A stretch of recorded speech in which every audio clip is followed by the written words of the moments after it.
everyone, this is Shraddha Soni and welcome back to our channel Evolution Era। हमने अभी तक part 2 पढ़ लिए हैं, ठीक है। 2 वीडियो हमारे हो चुके हैं, पार्ट 1 एंड पार्ट 2। इसके हम पढ़ रहे थे क्लास 11 का चैप्टर नंबर 4 जो है जीव जगत, ठीक है।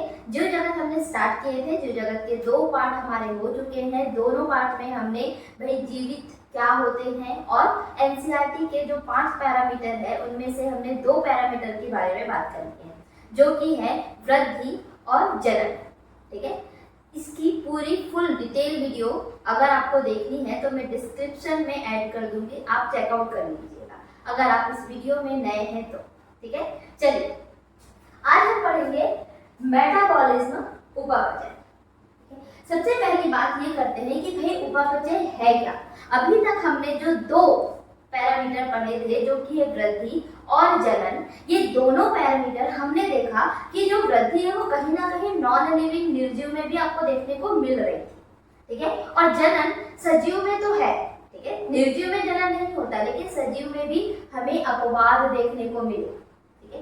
लेकिन जो उपापचय की क्रिया है, ठीक है, वो बिना अपवाद के है। इसका मतलब कि सारे सजीव जितने भी लिविंग ऑर्गेनिज्म है, ठीक है, चाहे वो यूनिसेल्युलर हो, एक कोशिकीय हो, चाहे वो मल्टी सेल्युलर हो, ठीक है, बहुकोशिकीय हो, सब में आपको उपापचय की क्रिया देखने को मिलेगी। इसका मतलब क्या है कि जो उपापचय क्रिया है वो कैसा फीचर होगा, वो कौन सा लक्षण होगा, वो एक विशिष्ट लक्षण होगा, डिफाइनिंग फीचर होगा, ठीक है। चलिए देखते हैं, ये कुछ डेफिनेशन है, डेफिनेशन देख लेते हैं, उसके बाद हम डिटेल में चलेंगे, ठीक है। देखिए सभी जीव, ठीक है, सभी जीव रसायनों से बने होते हैं। मैंने स्टार्टिंग में जब आपका मैंने स्टार्ट की थी फर्स्ट पार्ट में कि लिविंग वर्ल्ड जीव जगत जब हमने स्टार्ट किए थे तब मैंने आपको बताई थी कि जो सेल है, ठीक है, जो हमारी कोशिका है वो किससे बनी होती है। हमने बोला कि जो सेल है, कोशिका है, वो भाई इकाई है एक सजीव की, ठीक है, एक लाइफ की इकाई है। लेकिन हमने बात की थी कि जो सेल है वो किसके बने होते हैं, वो छोटे छोटे मॉलिक्यूल कंपाउंड से बने होते हैं, है ना, बात किए थे, ठीक है। छोटे छोटे अणुओं से मिलकर बना है कौन सा, हमारा सेल। अगर हमारा सेल ही केमिकल का बना है, रसायन का बना है, तो सेल के अंदर जितनी भी क्रियाएं हैं वो भी कौन सी हो जाएगी, रासायनिक क्रियाएं हो जाएगी, ठीक है। तो सभी जीव रसायनों से बने होते हैं, समझ में आ गया, क्योंकि सभी जीव सेल से बने होते हैं। और सेल किसकी बनी होती है, अणुओं की बनी होती है। अणु क्या है, एक केमिकल है, रसायन है, ठीक है। चलिए ये रसायन अनवरत जैव अणुओं में बदलते और उनका निर्माण करते हैं। देखिए इस पार्ट को देखिए क्या बोल रहा है कि ये जो रसायन है, ये जो अणु, रसायन भी ना बोलो अणु बोल दो, ठीक है। ये जो अणु है, छोटे छोटे अणु है, ये सभी अणु जैव अणुओं में बदलते हैं और उनका निर्माण करते हैं। लगातार ये बदलते रहते हैं, ठीक है। अब मैं बात करती हूँ अणु की। अगर हमने बात की है तो लोग कुछ भी ले लो, आप कार्बन ले लो, हाइड्रोजन ले लो, ठीक है, नाइट्रोजन ले लो, चलो कुछ भी ले लेते हैं हम। ये सब क्या है, ये सब केमिकल है, रासायनिक अणु है, ठीक है। अब ये जो रासायनिक अणु है ये आपस में मिलकर कभी कभी क्या बनाते हैं, प्रोटीन बनाते हैं। प्रोटीन कैसे बन रहे हैं, अमीनो एसिड से बने हैं, ठीक है। जो अमीनो एसिड है, अमीनो अम्ल है, उसको क्या बोल रहे हो, जैव अणु, ठीक है। चलो देखते हैं, ठीक है। प्रोटीन का अगर मैं पार्ट देखूं, अमीनो एसिड से बन रहा है प्रोटीन, ठीक है। तो अमीनो एसिड क्या होता है, COOH, ठीक है, CNH3H और R। ये क्या है आपका, एक अमीनो अम्ल का जनरल फॉर्मूला है, ठीक है, एक जनरल फॉर्मूला है। ये एक है, ठीक है, एक अमीनो एसिड है। ऐसे बहुत सारे अमीनो एसिड आपस में मिलकर क्या बनाते हैं, प्रोटीन बनाते हैं, ठीक है। अगर इसके बारे में आपको डिटेल नहीं पता है तो हम आगे आएंगे, ठीक है, आगे ये चैप्टर में है। अब ये बहुत सारे एक अणु मिलकर क्या बना रहे हैं, एक प्रोटीन बना रहे हैं। और वो प्रोटीन क्या है, वो प्रोटीन क्या है, जैव अणु है, ठीक है। तो ऐसे हमारे पास बहुत सारी प्रोटीनें बनती है, बहुत सारे एंजाइम्स बनते हैं। किन से बन रहे हैं, मेनली तो ये देखो कार्बन है, ऑक्सीजन, हाइड्रोजन, नाइट्रोजन, ये सब क्या है, ये छोटे छोटे हमारे केमिकल रसायन है। समझ में आया ये लाइन का मतलब, ठीक है, कि ये रसायन जो अनवरत ना कंटिन्यूस बदलते रहते हैं और क्या बनाते हैं, जैव अणु बनाते हैं, ठीक है, जैव अणु बनाते हैं।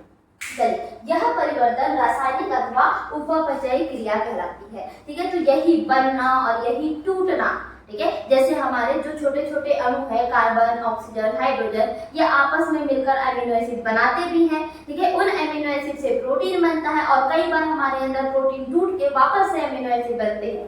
ठीक है, तो इनका ही बनना और टूटना को क्या बोल रहे हो आप? उपपचयी क्रियाएं बोल रहे हो। समझ में आ गया?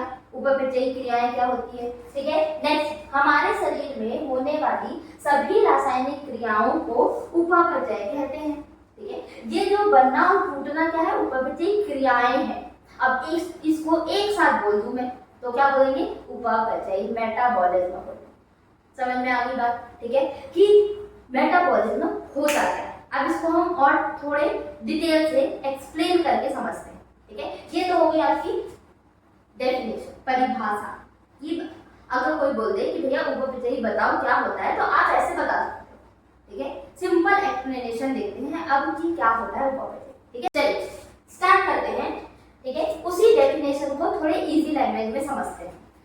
हमने कहा कि जितने भी सजीव है, ठीक है, वो सारे सजीव किससे मिलकर बने हैं? सेल से बने, कोशिका से मिलकर बने। ठीक है, जितने भी सजीव है, अगर मैं सजीव बोल रही हूँ मतलब मैं कोशिका बोल रही हूँ, सिंपल भाषा में हम ये बोल देते हैं। ठीक है, तो ये क्या है? हमारी सेल है, कोशिका है। ठीक है, अब सेल के अंदर क्या होता है? तो सेल के अंदर, कोशिका के अंदर एक पानी लिक्विड टाइप का कुछ मटेरियल होता है, राइट? तो यहाँ पे पूरा क्या है? एक लिक्विड मटेरियल। उस लिक्विड मटेरियल, उस पानी जैसी संरचना को क्या बोलते हो आप? साइटोप्लाज्म बोलते हो। इसको हिंदी में क्या बोलोगे आप? कोशिका द्रव्य, कोशिका द्रव्य। ठीक है, यही बोलते हैं कोशिका द्रव्य। ठीक है, इसी साइटोप्लाज्म के अंदर, इसी कोशिका द्रव्य के अंदर, ठीक है, क्या होता है? अगर मैं ये यूकेरियोटिक सेल का बोलूं तो यूकेरियोटिक सेल में क्या होता है? यहाँ पे न्यूक्लियस होता है और बहुत सारे सेल ऑर्गेनल भी होते हैं, कोशिका अंग भी होते हैं। ठीक है, अब यहाँ पे मान लो कि एक छोटा सा मैं अंदर बता देती हूँ। ठीक है, साइटोप्लाज्म और प्रोटोप्लाज्म, दो चीज आपने, दो वर्ड सुने होंगे। ठीक है, पहला साइटोप्लाज्म और दूसरा प्रोटोप्लाज्म। दोनों में अंतर क्या है? साइटोप्लाज्म क्या होता है और प्रोटोप्लाज्म क्या होता है, दोनों में अंतर हम देख लेते हैं एक बार। ठीक है, छोटा सा कॉन्सेप्ट है, थोड़ा सा अलग जा रही हूँ मैं, लेकिन पता होना चाहिए आपको। ठीक है, देखो साइटोप्लाज्म, अगर मैं एक बैक्टीरिया का सेल ले लूं, ठीक है, अगर हम यहाँ पे एक छोटा सा बैक्टीरिया का सेल ले लेते हैं, ये हो गया बैक्टीरिया। ठीक है, ये क्या है आपका? बैक्टीरिया। बैक्टीरिया का सेल लेती हूँ। बैक्टीरिया क्या है? प्रोकैरियोटिक है ना, यूनिसेलुलर, एक कोशिकीय जीव है। अब एक कोशिकीय जीव मतलब सिर्फ एक कोशिका से मिलकर बना है। ठीक है, अंदर और कोई कोशिका नहीं होगी, सिर्फ ये एक कोशिका है बाहर बस। ठीक है, अब प्रोकैरियोटिक है मतलब कि यहाँ पे क्या नहीं है? केंद्रक नहीं है। ठीक है, केंद्रक भी नहीं है और एक कोशिका है मतलब कि कोई भी कोशिका अंग भी नहीं है। ठीक है, तो इसके अंदर जो लिक्विड पार्ट है, ये जो लिक्विड पार्ट है, ये, ठीक है, ये पानी की तरह संरचना। ठीक है, तो इसको आप क्या बोल दोगे? इसको आप साइटोप्लाज्म बोल दोगे। इसको आप क्या बोल दोगे? साइटोप्लाज्म बोल दोगे। ठीक है, अब ये मान लो एक यूकेरियोटिक सेल है। ठीक है, मल्टी सेलुलर ऑर्गेनिज्म, बहुकोशिकीय जीव। ठीक है, यूकेरियोटिक सेल है। अब यूकेरियोटिक सेल में क्या क्या होगा आपका? यूकेरियोटिक सेल में यहाँ पे एक केंद्रक पाया जाएगा। ठीक है, एक केंद्रक पाया जाएगा, केंद्रक झिल्ली भी होगी, है ना, केंद्रक है तो केंद्रक झिल्ली भी होगी। ठीक है, और बहुत सारे सेल ऑर्गेनल कोशिका अंग होंगे, जैसे कि माइटोकॉन्ड्रिया होगा, क्लोरोप्लास्ट होंगे। ठीक है, गोल्गी बॉडी होगी। ठीक है, और भी बहुत सारे कोशिका अंग हैं। ठीक है, बहुत सारे कोशिका अंग हैं, हम पढ़ेंगे आगे। अब यहाँ पे देखो, यहाँ पे भी जो लिक्विड पार्ट है, ये इस कोशिका के अंदर कोशिका द्रव्य है, ये वाला। ठीक है,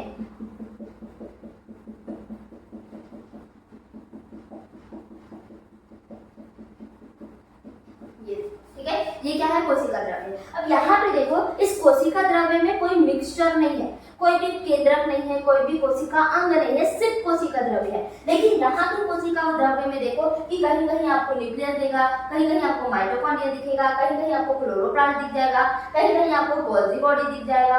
ठीक है, तो ये वाला जो मिक्सचर वाला आपका कोशिका द्रव्य है, ठीक है, उसको आप क्या बोलोगे, उसको आप प्रोटोप्लाज्म बोलोगे, प्रोटोप्लाज्म। अब प्रोटोप्लाज्म मतलब मैंने किस को प्रोटोप्लाज्म बोली, तो मैंने बोली कि साइटोप्लाज्म, प्रोटोप्लाज्म में क्या है, साइटोप्लाज्म है, ठीक है, प्लस केंद्रक है, प्लस कोशिका अंग है,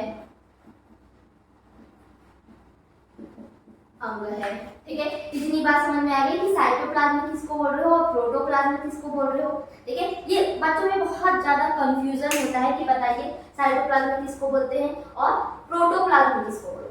तो अब कोई कंफ्यूजन वाली बात नहीं होगी मेरे ख्याल से। ठीक है, कि प्रोटोप्लाज्म आप किसको बोल रहे हो, कि ऐसा साइटोप्लाज्म, ऐसा कोशिका द्रव्य जो न्यूक्लियस केंद्रक के साथ उपस्थित है ना, जिसके पास केंद्रक भी है। तो ऐसी कोशिका द्रव्य को आप क्या बोलोगे, प्रोटोप्लाज्म बोल दोगे। लेकिन साइटोप्लाज्म क्या है, जहाँ पे आपको कोई मिश्रण नहीं मिलेगा, कोई मिक्सचर नहीं मिलेगा, सिर्फ कोशिका द्रव्य है, तो उसको क्या बोल दोगे आप, साइटोप्लाज्म। समझ में आ गई बात। ठीक है, ये थोड़ा टॉपिक से हटके था। अब हम बेसिकली बात करते हैं मेटाबॉलिज्म की। चलिए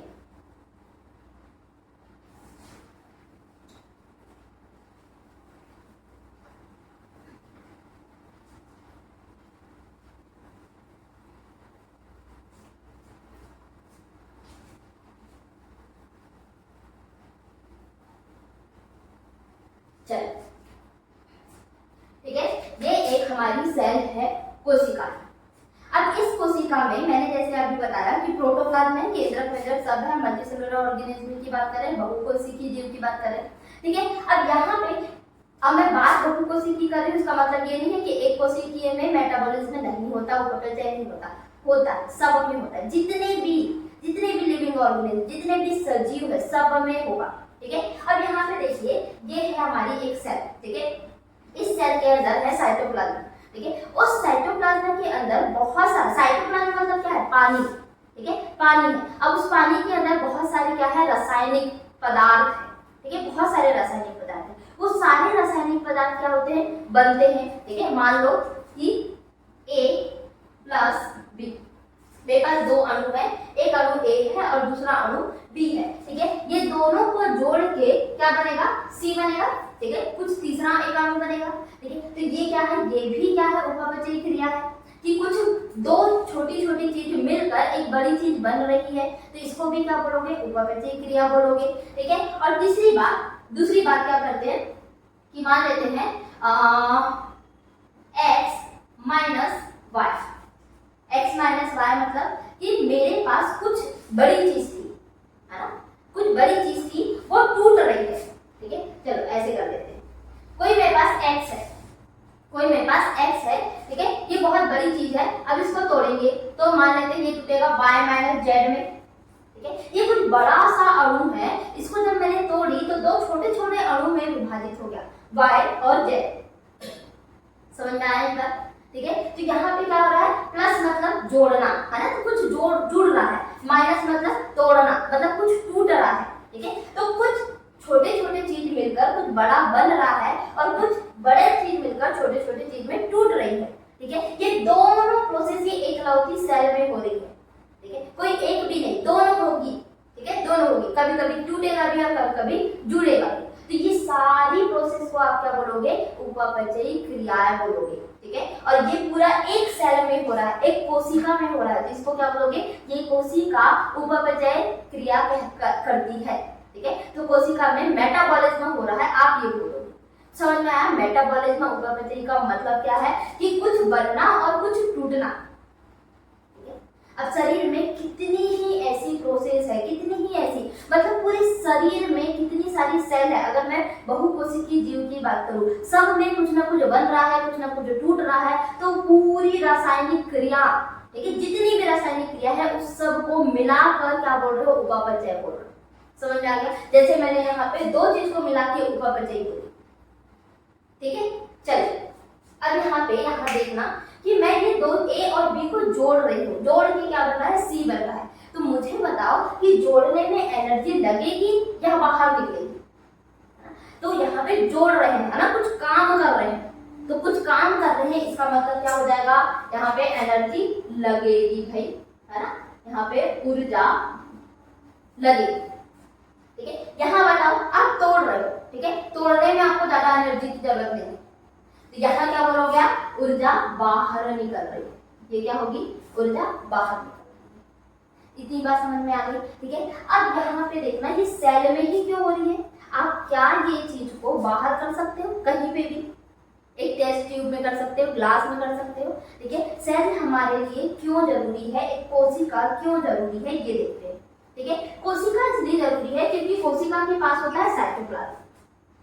ठीक है, और साइटोप्लाज्म में क्या होते हैं, मैंने जैसे कि अभी बताई कि साइटोप्लाज्म में बहुत सारे अमीनो एसिड, बहुत सारे रासायनिक मॉलिक्यूल अणु होते हैं। ठीक है, वो सारे रासायनिक अणु, जैसे कि अगर हम बात करें, ठीक है, अगर हम बात करें तो यहाँ पे मेरे पास क्या है, मान लेते हैं अमीनो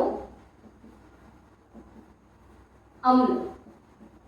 ठीक है, मेरे पास अमीनो अम्ल है, कहाँ पर, साइटोप्लाज्म में, छोटे छोटे अमीनो अम्ल है। ठीक है, जैसे आपने जब हम बायोमॉलिक्यूल पढ़ेंगे, जैव अणु पढ़ेंगे, तब मैं आपको पढ़ाऊंगी ग्लाइसिन, प्रोलीन, एलेनिन, बहुत सारे अमीनो अम्ल होते हैं। ठीक है, तो ये अमीनो अम्ल एक एक मिलकर, ठीक है, मान लेते हैं 3 अमीनो अम्ल है, 1 2 3 अमीनो अम्ल है। ठीक है, ये तीनों अमीनो अम्ल मिलकर क्या बना देंगे, एक प्रोटीन बना देंगे। क्या बना दें, एक प्रोटीन बना दे रहे हैं। ठीक है, अब प्रोटीन क्या है, प्रोटीन एक कुछ लक्षण है, एक कुछ काम कर रहे हैं। ठीक है, तो प्रोटीन ने बनाया क्या, एंजाइम बना दिए, ये है मेन, प्रोटीन ने क्या बनाया, एंजाइम बनाया। ठीक है, ये जो एंजाइम है ना, ये एंजाइम बहुत काम आते हैं हमारे किसी भी दो चीज को जोड़ने और किसी भी एक चीज को तोड़ने में। ठीक है, ये जो एंजाइम है, यही ये चीज को जोड़ने और तोड़ने में उत्प्रेरक का काम करते हैं, उत्प्रेरित करते हैं, भैया जोड़ो, इस चीज को जोड़ना है तुम्हें, इस चीज को तोड़ना है तुम्हें। ठीक है, ये कौन काम करवा रहा है, ये एंजाइम काम करते हैं।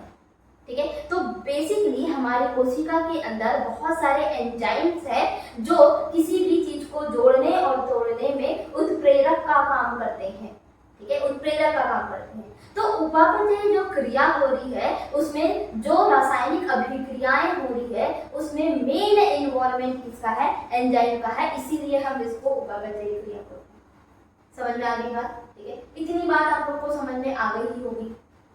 अब यहाँ मुझे बताओ कि ये क्रिया सेल के अंदर है, इसीलिए मैंने इसको स्टार्टिंग में क्या बोली थी कि ये विशिष्ट लक्षण है, बोले थे मैं डिफाइनिंग फीचर, विशिष्ट लक्षण, क्योंकि मेटाबॉलिज्म, अगर मैं उपापचय की क्रिया बोल रही हूँ तो ये एक कोशिका के अंदर हो रही है, और कोशिका कहाँ है, एक सजीव में, इसीलिए हम इसको क्या बोल रहे हैं कि भाई ये एक विशिष्ट लक्षण है, डिफाइनिंग फीचर है। इतनी बात समझ में आ गई। ठीक है, तो क्या हम ये चीजों को तोड़ना और जोड़ना बाहर नहीं कर सकते, क्या यही रासायनिक अभिक्रियाएं क्या मैं बाहर नहीं कर सकती। ठीक है, तो इसको भी देखते हैं, चलिए।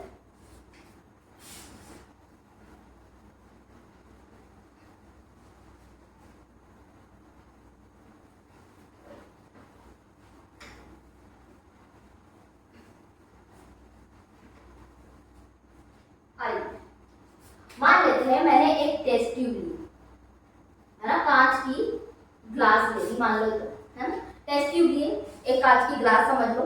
ठीक है, इस कांच की ग्लास में मैं वो सारे रासायनिक पदार्थ डाल दे रही हूँ। ठीक है, यहाँ सारे मैं यहाँ पे डाल दी, मैंने ए भी डाल दी और यहाँ पे मैंने बी भी डाल दी। ठीक है, ए और बी मैंने यहाँ डाल दी। अब यहाँ पे मैंने ए और बी इस अभिक्रिया में डाल दी हूँ। ठीक है, यहाँ पे चलो कुछ और रासायनिक पदार्थ डाल देते हैं ताकि ये दोनों जुड़ जाए। ठीक है, मेरे पास एंजाइम नहीं है जो मेरे शरीर के अंदर है, लेकिन मेरे पास कुछ ऐसे बाहर से हमने ऐसी कुछ एंजाइम बना दिए जो शरीर के अंदर जैसे काम कर रहे हैं, चलो वो भी डाल देते हैं, मान लेते हैं ना, वो भी कर दिया हमने। ठीक है, क्योंकि साइंस इतना आगे बढ़ रहा है कि कुछ भी कर सकते हैं। ठीक है, तो चलिए हमने ऐसे आर्टिफिशियल एंजाइम बना दिए और उसको भी हमने यहाँ डाल दिया। ठीक है, और ये क्रिया हो भी गई। ठीक है, यहाँ पे जो ए और बी है वो आपस में जुड़ भी गए, A प्लस बी जुड़ भी गए और इन्होंने सी बना भी दिया, ठीक है, सी बना भी दिया। अभी मैंने उपपचय को एक विशिष्ट लक्षण बोली, विशिष्ट लक्षण बोली, क्यों? क्योंकि एक लिविंग ऑर्गेनिज्म में हो रहा है, सजीव में हो रहा है, ठीक है। लेकिन यहाँ पे भी तो हो गया, ये क्या है? ये कांच की ग्लास है ना, ये कांच की ग्लास है, टेस्ट ट्यूब। और टेस्ट ट्यूब तो कोई सेल की बनी नहीं होती, कोई कोशिका की बनी नहीं होती है, तो कांच की बनी। इसका मतलब क्या है? ये निर्जीव है। क्या है? ये निर्जीव है। अब बताओ, किसी निर्जीव के अंदर ये प्रक्रिया तो हो गई, तो क्या आप इसको उपपचय क्रिया बोल सकते हो? क्या आप ये बोलोगे कि जो टेस्ट ट्यूब है ये एक लिविंग ऑर्गेनिज्म है और इसके अंदर क्या हो रहा है? उपपचय क्रिया हो रही है। क्या ये सही है? नहीं। क्यों नहीं? क्योंकि ये जो अंदर क्रिया हो रही है ना, ये परमानेंट क्रिया नहीं है, क्योंकि मैंने जो एंजाइम डाली थी वो आर्टिफिशियल एंजाइम है, वो इतनी स्ट्रॉन्ग नहीं है, ठीक है। यहाँ पे वो हमने पीएच मेंटेन करके नहीं रखे। ये जो चीज है वो बहुत बहुत रेयर पॉसिबल है, ठीक है, और रेयर भी अब कुछ समय के लिए। ये परमानेंट नहीं हो सकता क्योंकि हमने यहाँ पीएच को मेंटेन नहीं कर पाए जो हमारे बॉडी के अंदर है, ठीक है। हमारी बॉडी के अंदर ये क्रिया करवाने के लिए बहुत सारे एंजाइम के साथ साथ बहुत सारा पीएच, ठीक है, जो एंजाइम हमारे अंदर है वो एंजाइम एक्टिव कब रहेंगे, सक्रिय कब रहेंगे? जब उनको उनके अनुसार पीएच मिलेगा तब, ठीक है। तो वो जो हमारे अंदर जो इन्वायरमेंट बन रहा है वो इन्वायरमेंट बहुत ज्यादा उस एंजाइम के लिए क्या है? बहुत इंपॉर्टेंट है। इसीलिए वो प्रक्रिया बहुत आसानी से हो जाती है, लेकिन यहाँ पे नहीं हो रही, ठीक है। तो आप ये क्रिया को, थोड़ी देर की क्रिया को बोल सकते हैं उपपचयी क्रिया है, लेकिन आप ये पूरा जो टेस्ट ट्यूब में हो रहा है, ठीक है, ये सिस्टम को आप एक उपपचय नहीं बोल सकते। ये जो सिस्टम है ये एक निर्जीव है, ठीक है। जो हमें उपपचय बोला है वो किसी कोशिका के अंदर ही होता है, ठीक है। कोशिका के अंदर आपका उपपचय क्रिया हो रही है, उसको आप क्या बोल रहे हो? उपपचय बोल रहे हो। लेकिन आप यहाँ पे उपपचय क्रिया बोल सकते हो, लेकिन उपपचय नहीं बोल सकते। समझ में आ रही मेरी बात? मैं क्या बोलना चाह रही हूँ? देखो, मेरे पास एक उपापचय मतलब कि मेटाबॉलिज्म है, ठीक है, मेटाबॉलिज्म है। और दूसरी चीज मेरे पास क्या है? एक उपापचयी क्रिया, जिसको आप रासायनिक क्रिया भी बोल सकते हो, है ना। उपपचयी क्रिया मतलब रासायनिक क्रिया, रासायनिक क्रिया, ठीक है, जिसको आप केमिकल रिएक्शन बोल रहे हो, केमिकल रिएक्शन बोल, ठीक है। ये केमिकल रिएक्शन पॉसिबल है इस निर्जीव में, पॉसिबल है, अभी हमने देखा हो गई, है ना। एक टेस्ट ट्यूब में हमने अगर केमिकल डाल दिए तो वो क्रिया हो गई, ठीक है। तो रासायनिक क्रिया जो केमिकल रिएक्शन है वो निर्जीव में पॉसिबल है, लेकिन मैं उपपचय किसको बोल रही हूँ? उपपचय हम उसको बोल रहे हैं जिसके पास ये हो, ठीक है, रासायनिक क्रिया, रासायनिक क्रिया हो रही है, प्लस किसमें हो रही है? तो सेल में हो रही है, कोशिका के अंदर जो रासायनिक क्रिया हो रही है उसको आप क्या बोलोगे? उपपचय बोलोगे। तो ये जो सिस्टम है इसको आप उपपचय नहीं बोल सकते, आप इसको सिर्फ रासायनिक क्रिया बोल सकते हो, उपपचयी क्रिया बोल सकते हो, बस। समझ गए? दोनों में डिफरेंस समझ गए ना आप लोग अच्छे से, ठीक है। तो अगर मैं उपपचय की बात करूं तो उपपचय में कोशिका होना बहुत जरूरी है, ठीक है। इसीलिए हम क्या बोल रहे हैं? उपपचय विशिष्ट लक्षण है, क्योंकि बिना सेल के, बिना कोशिका के ये नहीं होता, ठीक है। इतनी बात समझ गए। अब हम देखते हैं कि भाई उपपचय कितने प्रकार का होता है, ठीक है। कितने प्रकार से आप कितनी प्रकार की इसमें क्रियाएं होती है। जो रासायनिक क्रिया की हम बात कर रहे हैं वो कौन कौन सी रासायनिक क्रिया की बात कर रहे हैं, ठीक है। कितने प्रकार की रासायनिक क्रिया हो सकती है उपपचय। चलिए, ठीक है। तो जो उपपचय की क्रिया है वो दो टाइप की क्रियाएं होती है, एक उपचय और एक अपचय, ठीक है। उपचय को आप क्या बोलोगे? एनाबॉलिज्म, और अपचय को आप क्या बोलोगे? कैटाबॉलिज्म। इसको याद रखने का तरीका देखो। सबसे पहले कैटाबॉलिज्म देखिए, ठीक है। कैटा मतलब कट, है ना। कट मतलब काटना, कैटा मतलब काटना। तो किसी चीज को आप काट रहे हो, ठीक है, तो काटोगे किसको? एक बड़ी चीज को काटोगे, और काटने से दो भागों में विभाजित होंगे, ठीक है। वो जो चीज जिसको आप काट रहे हो वो हमेशा, जैसे कि हाथ, ठीक है, अगर मैं इसको यहाँ बीच से काटूं तो ये ऐसे दो पार्ट में डिवाइड हो जाएगा, ठीक है, दो भाग में विभाजित हो जाएगा। तो काटने से क्या हो रहा है, कट रहा है ना, दो भागों में विभाजित हो रहा है। तो वैसे याद रखना ना, ये थोड़ी सी ट्रिक है याद रखने की, ठीक है। तो यहाँ पे क्या हो जाएगा, कैटाबॉलिज्म मतलब एक बड़ा कोई अणु है मेरे पास, एक बड़ा कोई कॉम्प्लेक्स कंपाउंड है, ठीक है। इस कंपाउंड को आप क्या कर रहे हो, तोड़ रहे हो, काट रहे हो, ठीक है। तो यहाँ से छोटे छोटे बहुत सारे अणु बाहर हो जाएंगे ये, ठीक है। तो ये क्या हो रहा है, एक बड़ा कोई अणु था, आप उसको काट के छोटे छोटे अणु में विभाजित करके इसको क्या बोलते हैं, कैटाबॉलिज्म बोलते हैं, ठीक है। इसका जस्ट उल्टा अपोजिट एनाबॉलिज्म होता है। एनाबॉलिज्म मतलब क्या होता है, यहाँ पे बड़ी चीज को काट रहे हो, इसको उल्टा क्या हो जाएगा, यहाँ पे बड़ा चीज बनेगा, है ना। तो छोटे छोटे अणु मिलकर एक बड़ा कुछ अणु बन रहा है, इसको क्या बोलोगे, एनाबॉलिज्म या उपचय। समझ में आ गई बात, ठीक है। दोनों में अंतर क्या है कि कैटाबॉलिज्म और एनाबॉलिज्म क्या होते हैं, जैसे हमने स्टार्टिंग में पढ़े थे अभी, A प्लस बी मिलकर क्या बन रहा था, C बन रहा था। इसका मतलब ये यहाँ क्या है, यहाँ बहुत सारे A प्लस बी है, ठीक है, मिलकर क्या बन रहा है, C बन रहा है। और यहाँ आपने देखे थे कि दूसरे इक्वेशन में देख रहे थे कि x is equal to y minus z हो रहा था, ठीक है। तो मान लो ये x है और ये y माइनस जेड, समझ में आ गई बात, ठीक है। तो यहाँ पे अपचय का मतलब क्या हो रहा है कि टूटना, और उपचय का मतलब हो रहा है बनना, ठीक है। तो यहाँ मैं लिख भी देती हूँ, उपचय मतलब बनना, ठीक है, कोई नया अणु बनता है यहाँ पे, ठीक है। और अपचय का मतलब क्या हो रहा है, टूटना।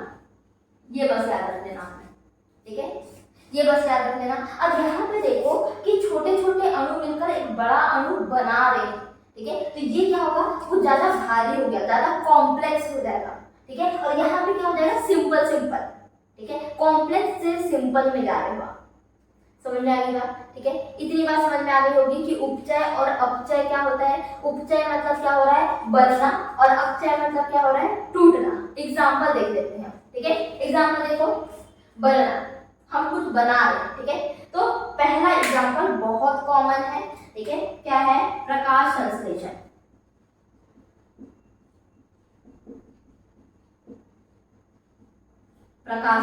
एग्जाम्पल देख रहे हैं, ठीक है। प्रकाश संश्लेषण क्या होता है, प्रकाश संश्लेषण, मैं पूरा प्रकाश संश्लेषण यहाँ एक्सप्लेन नहीं करूंगी, ठीक है। होप्स हो कि आपको आता हो, और नहीं आया तो बाद में हम पढ़ेंगे, आगे है, ठीक है। इसकी एक इक्वेशन है, ठीक है, इसकी एक इक्वेशन है, क्या है, CO2 प्लस H2O, ठीक है, CO2 प्लस H2O, ठीक है, आपस में मिलकर, ये दो चीज है ना, मान लीजिए ये A और ये B, ठीक है, CO2 प्लस H2O आपस में मिलकर क्या बना रहे हैं, C6H12O6, ठीक है। ये क्या है आपका, ग्लूकोज, क्या हो जाएगा, ग्लूकोज, ठीक है। और यहाँ पे ऑक्सीजन बाहर निकलती है, उसको छोड़ देते हैं, ठीक है, अभी के लिए छोड़ देते हैं।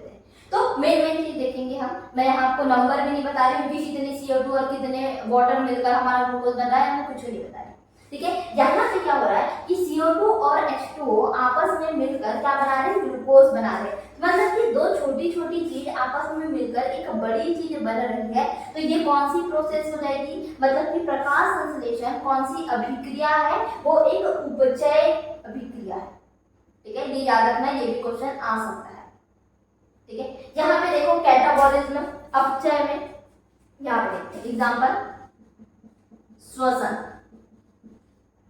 श्वसन में क्या होता है, श्वसन में जो ग्लूकोज है C6H12O6 ये टूटता है, टूटकर वापस क्या देते हैं, CO2 प्लस H2O,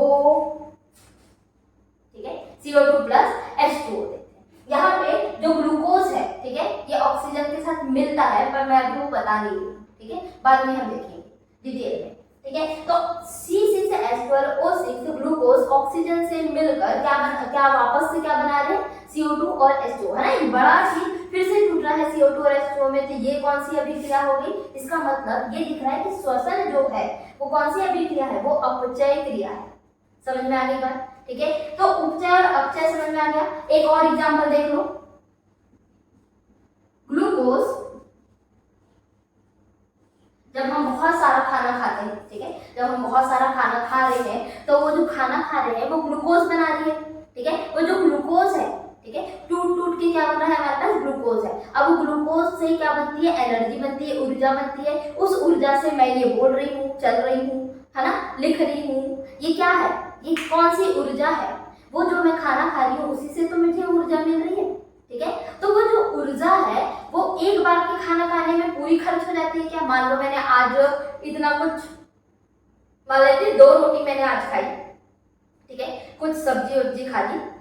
अब मैंने 2 रोटी से जो मुझे ग्लूकोज मिला, ठीक है, उससे जो ऊर्जा मिली वो मैंने तुरंत 1 घंटे में खर्च कर ली क्या, क्या ऐसा होता है, बिल्कुल नहीं, ठीक है। मान लेते हैं 10 एटीपी मेरे पास बन रही है, मैंने जो 2 रोटी खाई उससे, मान लो, है ना। ऊर्जा हमारे शरीर में किस फॉर्म में होती है, एटीपी के फॉर्म, है ना। तो मान लेते हैं कि मेरे पास 2 रोटी से 10 एटीपी बने, तो क्या मैं 10 एटीपी को खर्च कर दूंगी अभी के अभी, क्या मेरा शरीर 10 एटीपी को खर्च कर देगा, बिल्कुल नहीं। वो क्या करेगा कि 5 जो एटीपी है, 5 जो ऊर्जा है, ठीक है, 5 जो ग्लूकोज है उससे ऊर्जा बनाएगा ही नहीं, सिर्फ 5 ग्लूकोज से ऊर्जा बनाएगा और वो खर्च करेगा, लेकिन जो 5 ग्लूकोज है उसको बाद के लिए सेव कर देगा, ठीक है। जैसे आप पैसे बचाते हो ना, थोड़े से पैसे अभी खर्च करते हो, थोड़े से पैसे को आप सेव कर लेते हो ताकि मुझे बाद में काम है, ठीक है। तो यहाँ पे भी जो शरीर है वो थोड़ा सा ग्लूकोज को क्या कर लेता है, सेव कर लेता है।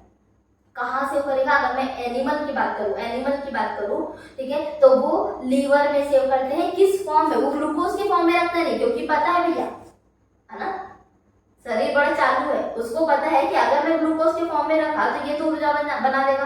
तो मैं अभी इसको थोड़ा सा कंफ्यूज करता हूँ, मैं ग्लूकोज को वापस से कन्वर्ट कर देता हूँ, चेंज कर देता हूँ किसमें, ग्लाइकोजन में, ठीक है। तो ये ग्लूकोज कैसे चेंज हो जाएगा आपका, ग्लाइकोजन,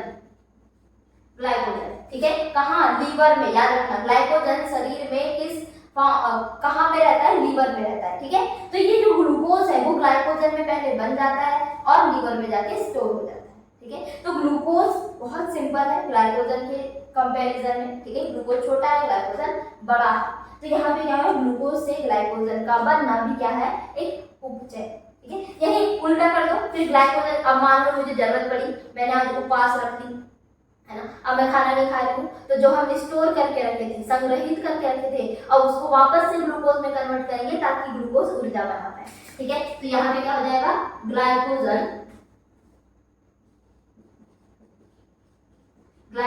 से वापस से क्या बन जाएगा, ग्लूकोज बन जाएगा और इस ग्लूकोज से ऊर्जा बनती है। समझ में आ गई बात। तो ये वाली ग्लाइकोजन से ग्लूकोज का बनना क्या कहलाएगा, अपचय कहलाएगा, ठीक है। ये क्या कहलाएगा, अपचय कहलाएगा। इतनी बात समझ में आ गई, ठीक है, इतनी बात समझ में आ गई। अब मैं ओवरऑल अगर उपचय की क्रिया बोलूं, ठीक है, हमारे शरीर में जो ओवरऑल उपचय की क्रिया है वो कैसी हो रही है वो देखते हैं, ठीक है। वो कैसी हो रही है, पूरा खाना खाने से लेके पूरी ऊर्जा बनते तक की कहानी, ठीक है। चलिए इसका स्क्रीनशॉट ले लेना चाहिए हो तो, चलिए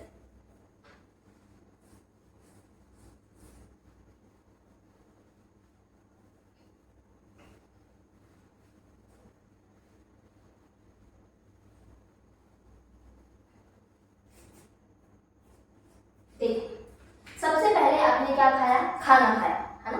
खाना खाया इसका मतलब खाना क्या है, कार्बोहाइड्रेट है, कार्बोहाइड्रेट, ठीक है, कार्बोहाइड्रेट है, ठीक है। ये कार्बोहाइड्रेट बड़े फॉर्म में होते हैं, आप मुंह में लेते हो, ठीक है, दांत से चाटते हो तो छोटे छोटे टुकड़े हो जाते हैं, फिर वो पेट के अंदर जाते हैं, पेट के अंदर बहुत सारे केमिकल्स होते हैं, एंजाइम्स होते हैं, जिसकी वजह से वो और टुकड़े टुकड़े हो जाते हैं, ठीक है। तो कार्बोहाइड्रेट से क्या बन गया आपके पास, ग्लूकोज बन गया, ठीक है। तो बड़े से छोटे का बनना क्या कहलाएगा, उपचय या अपचय, आप लोग बताओगे, ठीक है। बड़े से छोटे का बनता है। अब वैसे ही अगर हम इसकी बात करें, मैंने अमीनो एसिड और प्रोटीन का आपको बताई, ठीक है। अगर मैं इसकी बात करूं कि मेरे पास है बहुत सारे अमीनो एसिड, है ना, अमीनो अम्ल है, ठीक है। अमीनो अम्ल मेरे पास बहुत सारे हैं, इससे क्या बन जाएगा आपका, अमीनो अम्ल मिलकर क्या बनते हैं, प्रोटीन बनते हैं, अभी मैंने बताई, प्रोटीन बने, ठीक है। अब ये प्रोटीन जो है, ठीक है, ये प्रोटीन मुझे कहाँ से मिली मान लेते हैं, ये जो प्रोटीन है मुझे मिली किसी प्लांट से, ठीक है। मैंने क्या करी, कोई प्लांट है, कोई भाजी मैंने खा ली, ठीक है, उस भाजी से मुझे सीधे ये प्रोटीन मिली और वो प्लांट में ये प्रोटीन कहाँ से बनेगा, इन अमीनो अम्ल से बनेगा, ठीक है। तो सीधे मैंने प्रोटीन ले ली, अब वो प्रोटीन मेरे अंदर क्या होगी, टूटेगी, तो टूटेगी तो वापस से क्या बनेगा, वापस से आपका अमीनो अम्ल बन जाएगा, है ना, अमीनो एसिड बन जाएगा वापस से, ठीक है। तो यहाँ पे देखो पहले बन रहा है फिर टूट रहा है, अभी टूट के क्या हो जाएंगे, मान लेते हैं थोड़ा सा देख लेते हैं कि मान लो इसके अंदर ग्लाइसिन है, ठीक है, प्लस इसके अंदर है एलेनिन, ठीक है, प्लस इसके अंदर है मान लो एस्पार्टेट। इतना भी आपको समझ में नहीं आ रहा होगा पर चिंता मत करो, हम पढ़ेंगे इसके बारे में, ठीक है। तो ग्लाइसिन, एलेनिन, एस्पार्टेट, ये तीन मेरे पास क्या है, अमीनो अम्ल है, ठीक है। तो यहाँ पे मुझे दूसरी प्रोटीन बनाना है, कैसे बनाओगे, तो एक काम करो, ग्लाइसिन और एस्पार्टेट को साथ में जोड़ दो, ग्लाइसिन और एस्पार्टेट को आप साथ में जोड़ दो, तो ये एक दूसरी टाइप की प्रोटीन बन गई, ठीक है। ये तीन मेरे पास ये वाली प्रोटीन थी, लेकिन मेरे को दूसरी प्रोटीन बनाना है, तो ये क्या करोगे आप, ग्लाइसिन और एस्पार्टेट को साथ में जोड़ दो, ये दूसरी प्रोटीन बन जाएगी आपकी, ठीक है। तो ये जो प्रोसेस है, देखो इतनी सारी क्रियाएं हमारे अंदर चल रहती है, प्रोटीन का बनना, प्रोटीन का टूटना, कार्बोहाइड्रेट का बनना, कार्बोहाइड्रेट का टूटना, ये सारी क्रियाओं को उपापचयी क्रिया बोलते हैं, ठीक है। तो जितना भी पाचन की अभिक्रिया में जितनी भी चीजें आपकी इन्वॉल्व हो रही है वो सारी की सारी उपापचयी क्रिया है। समझ में आ गई बात कि उपापचयी क्रिया होता क्या है, ठीक है। अब ये तो आपको समझ में आ ही गया होगा कि ये एक विशिष्ट लक्षण है, ठीक है। आप टेस्ट ट्यूब में क्रिया तो करवा ले लेकिन आप इसको उपापचय नहीं बोल सकते, ठीक है। तो यहाँ पे होता है आपका उपापचय खत्म। चलिए इसके बाद हम नेक्स्ट फोर्थ हमारा पैरामीटर है जो है कोशिकीय संगठन, वो देख लेते हैं, ठीक है। देखते हैं सेलुलर ऑर्गेनिज्म, ठीक है, कोशिकीय संगठन।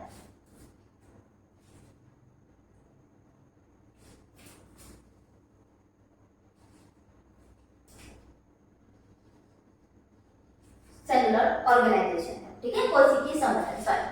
चलिए देखते हैं क्या होता है। अब जैसे कि मैंने आपको स्टार्टिंग से बताई हूँ कि जो कोशिका है, ठीक है, कोशिका है उसी से मिलकर क्या बन रहा है, एक सजीव बन रहा है, ठीक है। तो आप मान लो एक घर बना रहे हो, ऐसे लेके चलते हैं कि आपने एक घर बनाया, ये है आपका एक होम स्वीट होम, छोटा सा घर, ठीक है। इस घर की जो सारी दीवारें हैं वो किससे मिलकर बनी होती है, वो एक ईंटों से मिलकर बनी होती है ना। एक एक आपने ईंट लिया, ठीक है, तो यहाँ पे मान लेते हैं ये एक ईंट, ये दूसरी ईंट, ये तीसरी ईंट, ये चौथी ईंट, ये पांचवी ईंट, ये छठवीं, ठीक है। तो आपने इस छोटी छोटी ईंट को आपस में जोड़ के आपने ये दीवारें बना दी और उन दीवारों से आपका घर बन गया, ठीक है। तो यहाँ पे भी एक सजीव में भी यही क्रिया होती है। यहाँ पे क्या होते हैं, ये छोटे छोटे एक एक सेल आपस में मिलकर क्या बना रहे हैं, एक पूरा का पूरा एक सजीव बना के तैयार कर देते हैं, है ना। एक कोशिका, पूरी छोटी छोटी कोशिका आपस में मिलकर एक संरचना बना के तैयार कर देती है। उस संरचना को आप क्या बोल रहे हो, एक शरीर बोल रहे हो, ठीक है। वो आप बैक्टीरिया का शरीर ले लो, वो आप बहुकोशिकीय जीव का शरीर ले लो, किसी का भी शरीर कैसे बना है, ऐसी कोशिका से मिलकर बना है, ठीक है। अब बैक्टीरिया का शरीर में क्या बोल रही हूँ, ये एक ईंट है, उसी को एक ईंट को हम क्या बोल रहे हैं, बैक्टीरिया, है ना। एक ईंट मतलब एक सेल, अब एक सेल मतलब एक बैक्टीरिया। लेकिन अगर बहुकोशिकीय की बात करूं तो ऐसी छोटी छोटी छोटी छोटी सेल मिलकर आपस में क्या बन रही है, एक संरचना बना रही है जिसको शरीर बोलते हैं, ठीक है। ये बहुकोशिकीय जीव के बारे में बात है। तो यहाँ पे अगर मैं बहुकोशिकीय की बात करूं, एक कोशिकीय में तो कोई दिक्कत नहीं है क्योंकि एक ही कोशिका है, ठीक है, एक ही कोशिका मतलब ठीक है वही शरीर। लेकिन अगर हम बहुकोशिकीय के बारे में बात करें तो यहाँ पे बहुत सारी कोशिकाएं आपस में मिलकर बहुत सारी संरचना बनाती है, देखिए, ठीक है। तो उसी को क्या बोल रहे हो, कोशिकीय संगठन बोल रहे हो, ठीक है। बहुत सारी कोशिका आपस में मिलकर संगठित होकर एक संरचना का निर्माण करती है। देखते हैं कोशिका,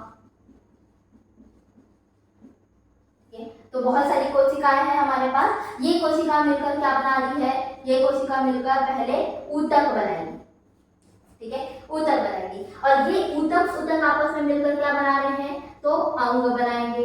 ये अंग अंग आपस में मिलकर क्या बना रहे हैं, तो अंग तंत्र बनाएंगे। ठीक है, और ये अंग तंत्र क्या बनाएंगे, ये बनाएंगे एक शरीर, एक बॉडी। समझ में आ गई बात? ठीक है, तो ये क्या है आपका, यही कोशिकीय संगठन कहलाता है। ठीक है, आपके पास बहुत सारी कोशिका मिलकर सबसे पहले टिश्यू बनाएगी, टिश्यू मिलकर आपस में क्या बनाएंगे, ऑर्गन बनाएंगे। ठीक है, ऑर्गन मिलकर क्या बनाएंगे, ऑर्गन सिस्टम बनाएंगे। अब देखना किसी किसी जीव में सिर्फ आपको ये कोशिका दिखाई देगा।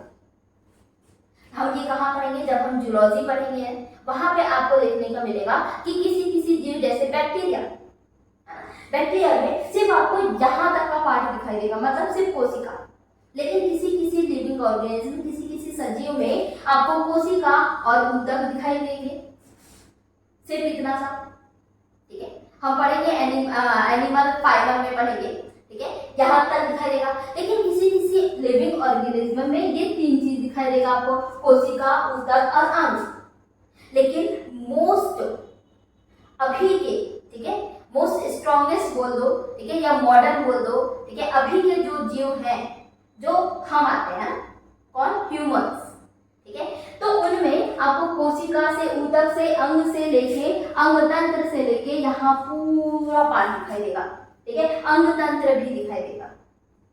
ठीक है, तो ये जो है, ये संगठन, ये सिर्फ और सिर्फ आपको कहाँ दिखाई देगा, ये सिर्फ आपको एक लिविंग ऑर्गेनिज्म सजीव में दिखाई देगा। क्योंकि स्टार्टिंग ही हम किससे कर रहे हैं, कोशिका से कर रहे हैं, सेल से कर रहे हैं। इसका मतलब क्या है, सिंपल सजीव। ठीक है, तो बताइए लिविंग ऑर्गेनिज्म को आप क्या बोलोगे, विशिष्ट लक्षण बोल दोगे, विशिष्ट लक्षण बोलेंगे हम। ठीक है, तो कोशिकीय संगठन क्या हुआ, एक विशिष्ट लक्षण हुआ। ठीक है, चलिए अब हमारे पास तो है पर्यावरण के प्रति कंसिस्टेंस। ये लास्ट पैरामीटर है आपका। ठीक है, कंसिस्टेंस, पर्यावरण के उद्दीपनों के प्रति संवेदना। अब इसका मतलब क्या है, आप इसको अगर ऐसे समझने जाओ ना, तो आपको बहुत सारी चीजें मिलेगी। ठीक है, एक परफेक्ट डेफिनेशन आपको कहीं नहीं मिलेगी इसके लिए। ठीक है, तो इसका सिंपली मीनिंग अगर मैं निकालूं तो ये होता है कि जितने भी लिविंग ऑर्गेनिज्म है, जितने भी सजीव है, ठीक है, उनको, उनके अंदर इतनी कैपेसिटी होती है कि वो रिस्पॉन्स कर सके। ठीक है, वो एक संवेदना उत्पन्न कर सके किसी भी चीज के लिए। अगर मैं एग्जांपल लूं एक ह्यूमन बीइंग का, ठीक है, हमारा एग्जांपल, तो मान लो कि आपको किसी ने एक थप्पड़ मारा। ठीक है, वैसे तो नहीं मार सकते, ठीक है, लेकिन अगर चलो मार दिए, मम्मी के अलावा, है ना, मम्मी पापा के अलावा, ठीक है, आपके किसी दोस्त ने आपको कोई थप्पड़ मार दिया, तो आप क्या शांत बैठोगे, बिल्कुल नहीं, आप चार और लगा दोगे, कैसे मारा तूने मुझे, है, चार और लगा दोगे।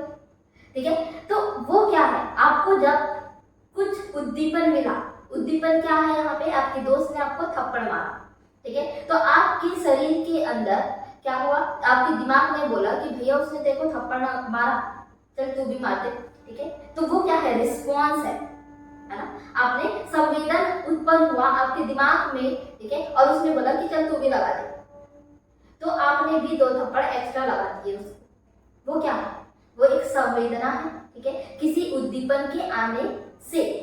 अब ऐसा तो नहीं हुआ ना कि आपने जाके ऐसी थप्पड़ लगा दिया उसको, ऐसा तो कभी होता नहीं, बिना बात के किसी को ऐसी थप्पड़ लगा देते हैं, होता है क्या, ऐसा नहीं होता ना। तो कोई उद्दीपन आ रहा है तभी आप क्या करोगे, रिस्पॉन्स हो करोगे। ठीक है, तो यही है क्या, कंसिस्टेंस। ठीक है, अब यहाँ पे सिंपली बात है पर्यावरण के प्रति, तो देख लेते हैं। ठीक है, तो जितनी भी लिविंग ऑर्गेनिज्म, जितने भी सजीव है, चाहे वो यूनिसेलुलर एक कोशिकी, चाहे वो बहुकोशिकी, या बैक्टीरिया की बात कर रही हूँ, या प्लांट की बात कर रही हूँ, चलो मैं थप्पड़ तो ये बोल रही हूँ कि ह्यूमन की बात भाषा में, है ना, ह्यूमन थप्पड़ लगा देते हैं, तो क्या प्लांट थप्पड़ लगा देंगे, नहीं ना। तो अलग तरीके, सबका जो संवेदना का तरीका है, ठीक है, वो अलग होता है। सबका जो उद्दीपन है, जो सबको रिस्पॉन्स के लिए जो उद्दीपन आ रहा है, स्टिमुलाई आ रहा है, वो तरीका भी अलग है, वो चीजें भी अलग अलग है।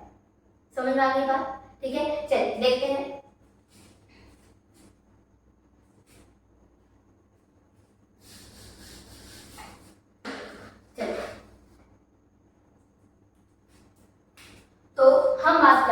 उद्दीपन की,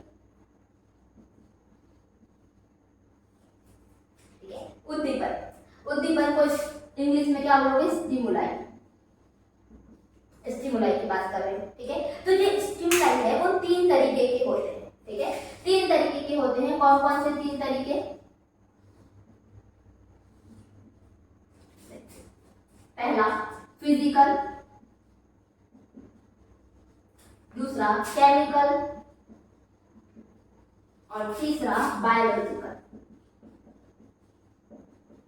ठीक है। बायोलॉजिकल को क्या बोलते हो आप? जैविक, ठीक है, जैविक। केमिकल को रासायनिक, रासायनिक। और फिजिकल को भौतिक, ठीक है। 3 तरीके के हैं। पहला है फिजिकल या भौतिक, दूसरा है केमिकल रासायनिक और तीसरा है बायोलॉजिकल जैविक, ठीक है। चलो देखते हैं फिजिकल में क्या क्या आ जाएगा। तो फिजिकल में सबसे पहला आ जाएगा टच, टच स्पर्श, है ना। टच का मतलब क्या होता है? स्पर्श, ठीक है। तो यहाँ पे देखो, आपने एक पौधे का नाम सुना होगा, पौधे का आपने एक नाम सुना होगा। इसका मैं आपको पौधे का नाम बताती हूँ, मिमिमोसा पुडिका,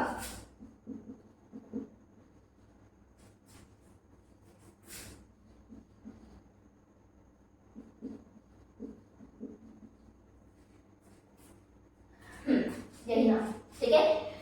स्पर्श का एग्जाम्पल देखते हैं, ठीक है। तो एक प्लांट है आपके पास मिमोसा पुडिका, ये क्या है? एक बॉटनिकल नाम है। किसका बॉटनिकल नाम है? तो आपने वाला पौधा देखे होंगे, टच मी नॉट, जिसको इंग्लिश में क्या बोलते हैं? इंग्लिश में बोलते हैं टच मी नॉट, सुना होगा आपने, ठीक है। जिसको हम अपनी भाषा में छुई मुई का पौधा बोल देते हैं, अगर आप एमपी के हो तो, ठीक है।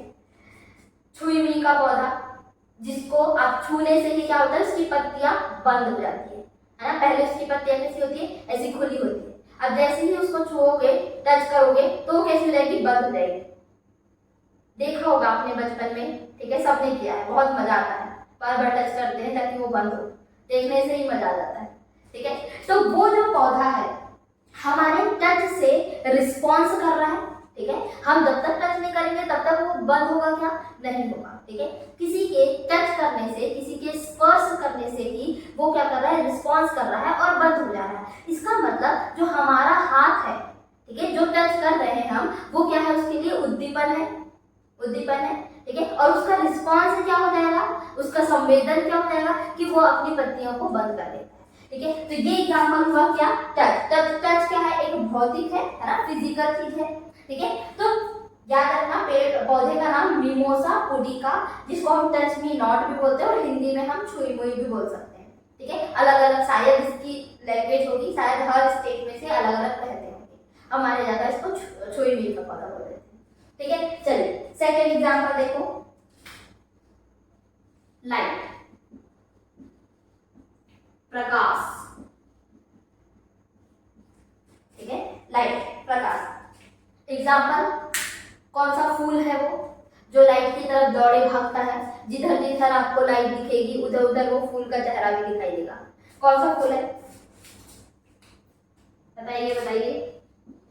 सनफ्लावर, सूरजमुखी का पौधा, है ना। सूरजमुखी का फूल आपने देखा होगा, सनफ्लावर को देखा होगा कि भाई जिधर जिधर आपका सूरज है, ठीक है, जिधर जिधर लाइट आ रही है सूर्य की, सूर्य का प्रकाश आ रहा है, उधर उधर उसका चेहरा होता है, ये जा रहा है, देखें, ठीक है। तो वो भी क्या है? लाइट भी क्या है? प्रकाश भी क्या है? एक भौतिक चीज है, ठीक है। तो उसके रिस्पॉन्स में जो पौधा रिस्पॉन्स दे रहा है, तो वो क्या है आपका?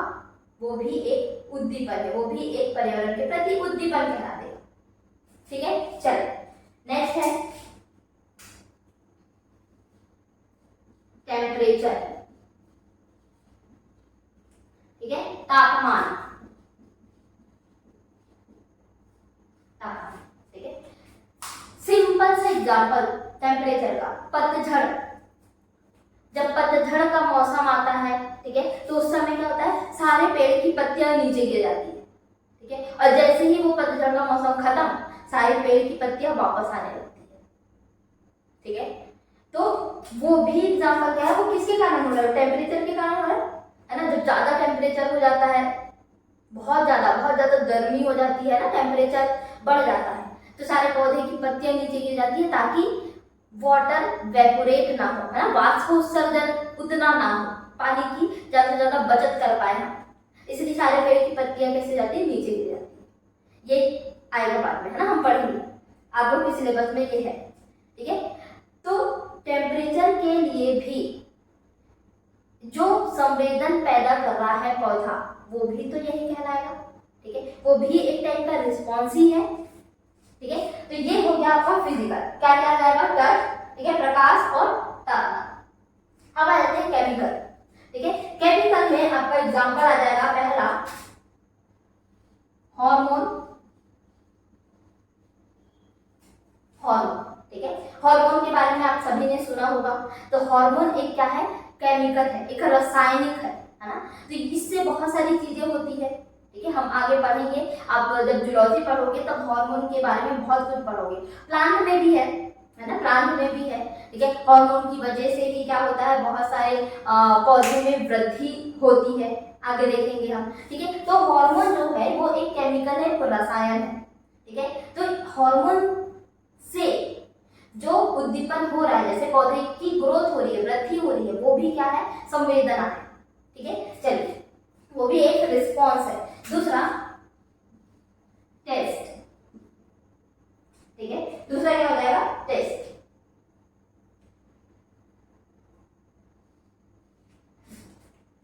अब ये कौन सा टेस्ट है, ये वो है कि मान लो हम खाना खाते हैं, ठीक है, तो खाने में हमने बहुत सारे मिर्च मसाला ये सब डाल दिए, ठीक है, कई बार हमने कुछ कड़वा चीज डाल दिए, ठीक है। अब यहाँ पे देखना, ये क्या है, सब केमिकल है, ठीक है, ये केमिकल है। कुछ अपने बहुत सारे केमिकल्स भी डाल देते हो, जैसे आपने चाउमीन खाया, है ना, मान लेते हैं, अगर आप लोग को मुंह में पानी आ रहा होगा तो कोई बात नहीं, खा लेना कर, ठीक है। आपने क्या किया, चाउमीन खाया, तो चाउमीन में बहुत सारे सोया सॉस, ये सॉस, दुनिया भर का सॉस मिलाते हैं, वो सब क्या है, वो सब केमिकल है। अब वो सॉस की वजह से आपको टेस्ट आ रहा है, ठीक है, तो आप क्या कर रहे हैं, टेस्ट आ रहा है आपको, आप बोलो बड़ा अच्छा टेस्ट आया, बहुत गंदा टेस्ट आया, है ना, तो आपका अच्छा टेस्ट है तो आप और खाओगे, गंदा टेस्ट है तो आप फेंक दोगे, ठीक है, नहीं खाना हमें। तो ये आपका रिस्पॉन्स ही है, किसके लिए, एक केमिकल के प्रति ही रिस्पॉन्स कर रहे हो, ठीक है। तो टेस्ट भी आपका एक तरीके से केमिकल रिस्पॉन्स आ जाएगा।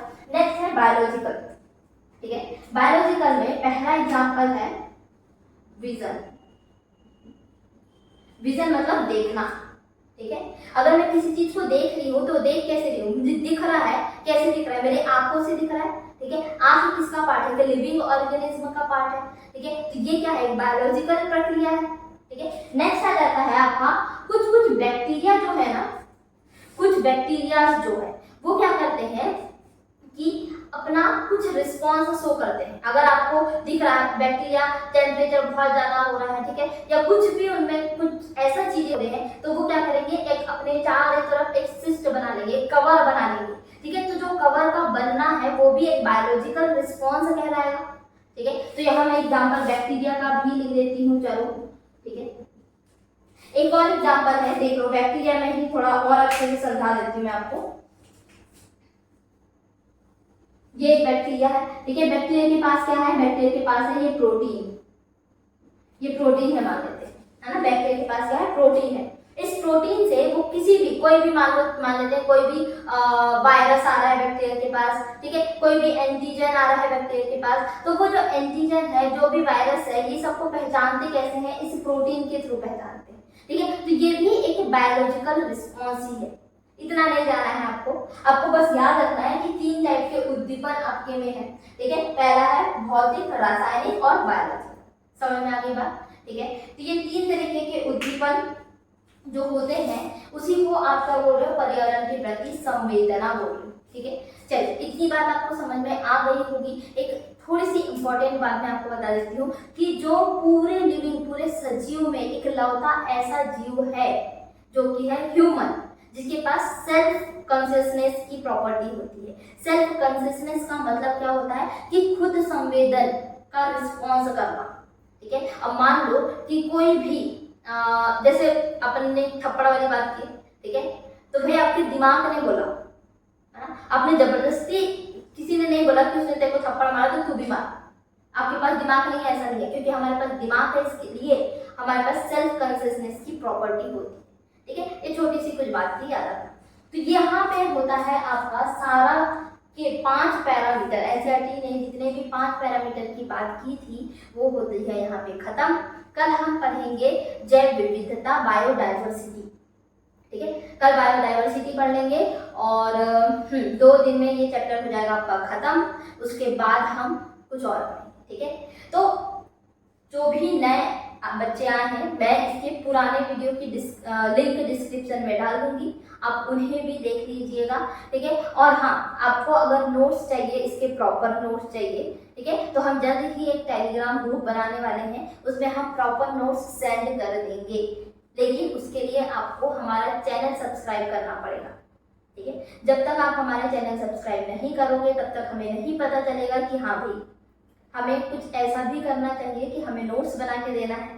ठीक है, चलिए, तो अगर ये वीडियो पसंद आया हो तो लाइक कीजिए, ठीक है, शेयर कीजिए, ज़्यादा से ज़्यादा शेयर कीजिए ताकि आपके दोस्तों को भी पता चले। ठीक है, और सब्सक्राइब करना ना भूलें। और कोई भी अगर डाउट हो, ठीक है, फर्स्ट वीडियो से लेके आज की वीडियो तक, तो आप ज़रूर कमेंट बॉक्स में बिल्कुल हमसे पूछिए। ठीक है, थैंक यू सो मच।